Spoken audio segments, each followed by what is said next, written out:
आज हम 11th commerce में अकाउंटेंसी में पढ़ेंगे। टॉपिक है हमारा general entries. Hello student, today's my topic is general entries. General entries हमारा अकाउंटिंग का मेन टॉपिक है। इसमें आप देखेंगे अगर हमें जनरल एंट्रीज नहीं आती हैं तो हम अकाउंट से रिलेटेड कोई भी वर्क नहीं कर सकते। चाहे हम 12th पास आउट कर लें या बीकॉम कर लें, एमकॉम कर लें, या फिर अकाउंट से रिलेटेड हम कोई भी जॉब करते हैं तो वहाँ हमें एंट्रीज बनानी आनी चाहिए। सपोज करो कि तुम अकाउंटिंग के स्टूडेंट हो, तुमसे कोई भी पूछ देगा आपने गुड्स परचेज किया मार्केट से, इसकी एंट्रीज क्या होगी। अब हमारा क्या है, अब जनरल एंट्रीज पढ़ने से पहले हमें अकाउंटिंग के बेसिक देख लेते हैं। तो बेसिक है हमारे इसके अकाउंटिंग के मेन। सबसे पहले हमें पता होना चाहिए अकाउंटिंग पढ़ने से पहले हमारा अकाउंटिंग पीरियड क्या होता है। अकाउंटिंग पीरियड 2 टाइप्स का है हमारा, financial year and calendar year. Financial year 1 April to 31 March and calendar year 1 January to 31 December. ये दोनों ही पीरियड हमारे क्या हैं, 12 मंथ के पीरियड के होते हैं। 12 मंथ के पीरियड में हम कोई भी बिजनेस ट्रांजेक्शन करते हैं, कहीं से गुड्स परचेज कर रहे हैं, कहीं सेल कर रहे हैं, या किसी को सैलरी पेड कर रहे हैं, तो सबको हम अकाउंटिंग में हम रिकॉर्ड करते हैं। ठीक है, वही हमारे जनरल एंट्रीज में आता है। अब देखो हम कोई भी चीज़ परचेज कर रहे हैं, गुड्स परचेज कर रहे हैं मार्केट से, या हम सेल कर रहे हैं, तो हमें एक क्या मिलती है, रिसिप्ट मिलती है। रिसिप्ट मिलती है तो हमारी क्या होती है, वही रिसिप्ट हमारे एक वाउचर्स होते हैं। इन्हीं वाउचर की हेल्प से हम क्या करते हैं, एंट्रीज पास करते हैं। ठीक है, अब इसके बाद आते हैं हम जनरल एंट्रीज करने के लिए हमें क्या होता है। देखो आपने एक डबल एंट्री सिस्टम में पढ़ा है हमने, every transaction has 2 impact, 1 debit and other credit. ठीक है, कोई भी बिजनेस ट्रांजेक्शन है उसके 2 इम्पैक्ट होते हैं, डेबिट एंड क्रेडिट, मतलब 2 अकाउंट को वो इफेक्ट करती है। ठीक है, अब हमारे क्या है, रूल्स ऑफ डे। अब आते हैं हम अकाउंट्स। हमारे अकाउंट कितने टाइप्स के होते हैं, हमारे अकाउंट्स होते हैं 2 टाइप्स के। First personal account and second impersonal account. Personal account natural person, artificial person, representative. Natural person में कौन आते हैं, हम ह्यूमन बीइंग आते हैं, राम सीता मोहन ह्यूमन बीइंग आएंगे। And artificial person corporation, firm, company आती हैं। रिप्रेजेंटेटिव पर्सन अकाउंट जो हमें किसी अकाउंट को रिप्रेजेंट कर रहा है। रिप्रेजेंट अकाउंट में आते हैं आउटस्टैंडिंग और prepaid. According to company act 1956 था हमारा, इसके अकॉर्डिंग एक कंपनी को क्या माना गया, आर्टिफिशियल पर्सन माना गया है, क्योंकि एक कंपनी क्या करती है, वो सब वर्क कर सकती है जो एक पर्सन करता है। कंपनी हमने सिग्नेचर करती है। कंपनी के मेन सिग्नेचर क्या होते हैं, कंपनी की कॉमन सील। ठीक है, तो ये हमारा आगे नेचुरल, आर्टिफिशियल एंड रिप्रेजेंटेटिव तीनों ही हमारे क्या हैं, पर्सनल अकाउंट के अंदर आ जाते हैं। सेकेंड हमारा real account and impersonal account. Real account जो भी चीज़ हम रियल में है, जिसको हम सी कर सकते हैं, टच कर सकते हैं, इसमें आती है assets and properties without debtor. Without debtor क्यों लिखा गया है, विदाउट डेटर वर्ड हम इसलिए लिख रहे हैं क्योंकि डेटर्स क्या है, कोई पर्सन होगा, डेटर हमारा कोई पर्सन होगा तो पर्सनल अकाउंट में जाएगा। ऐसे है नॉमिनल अकाउंट। नॉमिनल अकाउंट सिर्फ नेम का अकाउंट होता है। इसका सेकेंड नेम हमारा, दूसरा नाम है इसका इनकम एंड एक्सपेंडिचर अकाउंट।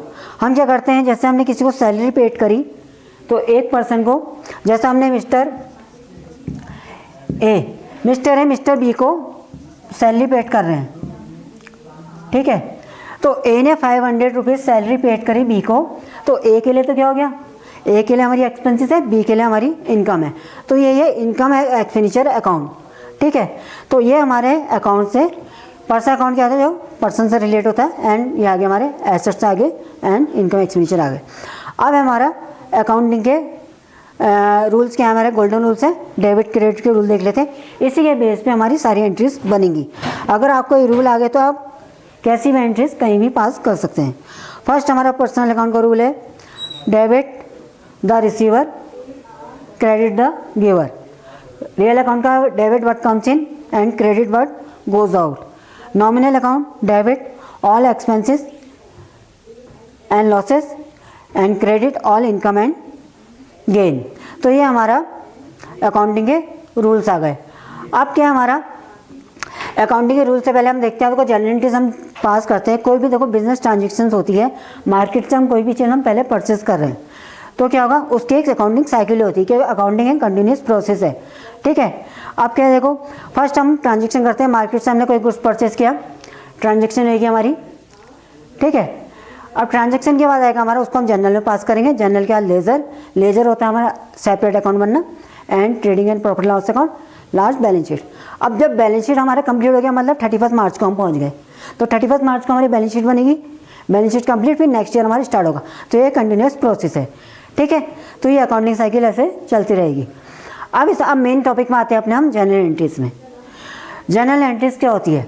ठीक है, general entry is a record of business transaction in the accounting book of a business. ठीक है, अकाउंट की जो हमारी बुक्स होती हैं उसमें हम क्या कहते हैं, जनरल एंट्रीज पास करते हैं। आप properly documented journal entries consist of record, correct date, amount to be debited and credited, description of the transaction and a unique reference number. ठीक है, मान लो सपोज करो एक सिंपल हम वाउचर लेते हैं, आप मार्केट से कोई गुड्स परचेस कर रहे हैं तो आपको एक बिल मिलता है। ठीक है, बिल में हमारा डेट, डिस्क्रिप्शन उसका सब लिखा रहता है, हमने क्या क्या परचेस करें, क्या कर रहे हैं, और अमाउंट्स होते हैं उसके। ठीक है, अमाउंट एंड डिटेल होती है। ठीक है, तो इस हिसाब से हम चलेंगे। ठीक है, अब आता है मेन एंट्रीज का फॉर्मेट। जनरल एंट्रीज का फॉर्मेट हमारा, इसमें 5 कॉलम हम प्रिपेयर करते हैं। Date, particular, LF, amount debit and amount credit. Date ठीक ही हो गया, जिस डेट को हम अमाउंट परचेस कर रहे हैं, गुड्स परचेस कर रहे हैं। पर्टिकुलर हो गया जो भी हम डिटेल परचेस किए। अमाउंट भी ठीक ही है, debit credit and LF. LF क्या होता है? एलएफ होता है हमारा लेजर फॉलियो। लेजर फॉलियो क्या होता है? लेजर फॉलियो होता है कि जैसे हम मालूम है, अब देखो कोई हमारे कस्टमर है या सप्लायर है, हम क्या कर रहे हैं, राम नाम के एक व्यक्ति है या 2 व्यक्ति है, जो भी हैं, 1 पर्सन है, 2 पर्सन है, एक नाम के कितने भी पर्सन हो सकते हैं। अब देखो जैसे राम का अकाउंट हमारा एंट्री यहाँ पास हुई है 10 जनवरी को, 20 जनवरी को फिर ये राम आ गया। ऐसे हमारा, क्योंकि अकाउंट क्या है, एक दिन की तो बनी है नहीं का अकाउंट बनती है हमारी पूरे मंथ का, फिर उसको हम मंथली हमारी क्या होती है कि हम कैसे बनाते हैं, ऐसे हमारा क्या करते हैं, लास्ट तक हम पूरी ईयर में जाएंगे। तो हमें इतना तो याद नहीं रहेगा, तो हम क्या करते हैं, इनके लेज़र बनते हैं हमारे। ठीक है, तो लेज़र के यहाँ लेज़र फॉलियो नंबर आते हैं, जिस नंबर पे जिस व्यक्ति का अकाउंट है उसके नाम पे आएगा। जैसे राम है तो राम के जितनी एंट्रीज होंगी उसमें उसी नंबर को हम लिखेंगे। ठीक है, तो ये जनरल एंट्रीज का फॉर्मेट है। अब इस पूरी जनरल एंट्रीज को समझने के लिए हम कुछ क्वेश्चन देख लेते हैं।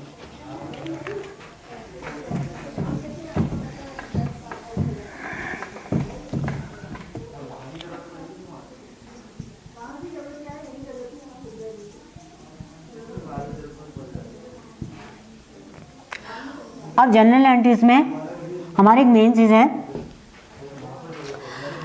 कोई भी हम एसेट परचेस करते हैं या सेल कर रहे हैं, उसमें उस एसेट का नेम आएगा। मशीन परचेस की मशीन का नाम, फर्नीचर परचेस किया फर्नीचर का नाम। लेकिन अगर गुड्स परचेस कर रहे हैं तो उसके लिए हम sale account and purchase account का यूज़ करते हैं। ठीक है, जैसे goods purchase on credit, sale ये आ गया हमारा परचेज अकाउंट, एंड ऐसी सेल अकाउंट। हमारा क्या है, देखो क्योंकि बिजनेस में हम क्या करते हैं, परचेज एंड सेल करते हैं, तो उसके भी सेपरेट अकाउंट बनते हैं, इसलिए हम गुड्स को परचेज और सेल में डालते हैं।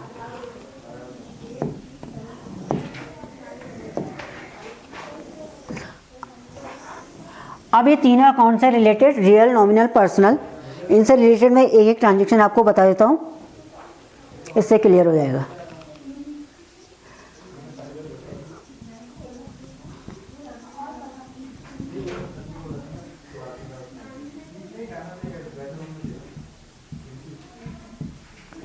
फर्स्ट एंट्री हमने लिखी, फर्स्ट ट्रांजेक्शन हमारी है मशीनरी परचेज फॉर कैश। हम मशीन को कैश में परचेज कर रहे हैं। अब देखो कोई भी हम बिजनेस ट्रांजेक्शन पास करते हैं तो हमें सबसे पहले उसका नेचर देखते हैं कि किस अकाउंट में क्या कर रही हो, जा रही है। जैसे देखो कौन से 2 अकाउंट को इफेक्ट कर रही है, एक मशीन अकाउंट आया, दूसरा इसमें कैश अकाउंट आया। ठीक है, मशीन और कैश। अब मशीन क्या है, रियल है, क्योंकि उसमें हम सी और टच कर सकते हैं, ऐसे कैश भी है। तो इसमें रियल अकाउंट का रूल लगेगा, what comes in and what goes out. क्या है, मशीन आई एंड पैसा गया, मनी गई। तो machine account debit to cash,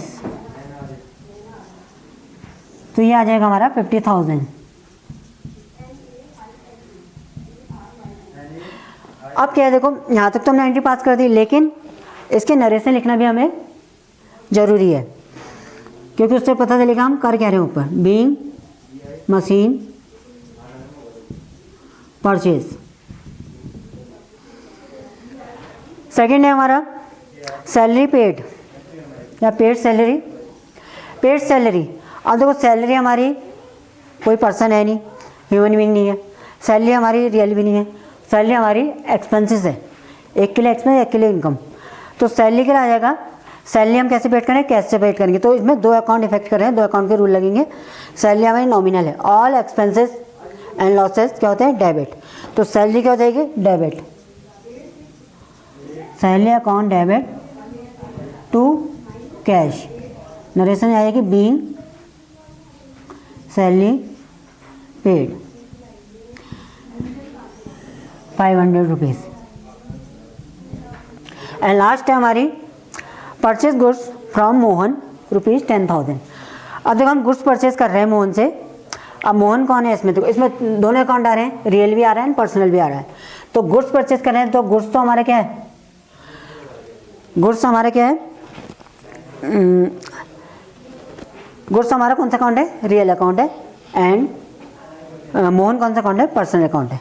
तो क्या हो जाएगा, परचेज कर रहे तो गुड्स परचेज करते तो परचेज अकाउंट आएगा to Mohan, being goods purchase on credit.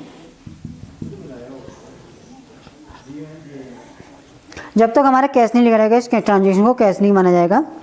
Mohan, ठीक है, मोहन हमारा पर्सनल अकाउंट के अंदर आ गया, ठीक है। अब हमारे क्या है, ठीक है, अब इस एंट्रीज को हमें अच्छे से पढ़ना है, क्योंकि हमारे क्या है, मेन बेसिक हमारे जनरल एंट्रीज है अकाउंट का, ठीक है। इसके बिना हम आगे को नहीं कर सकते अकाउंट में कुछ।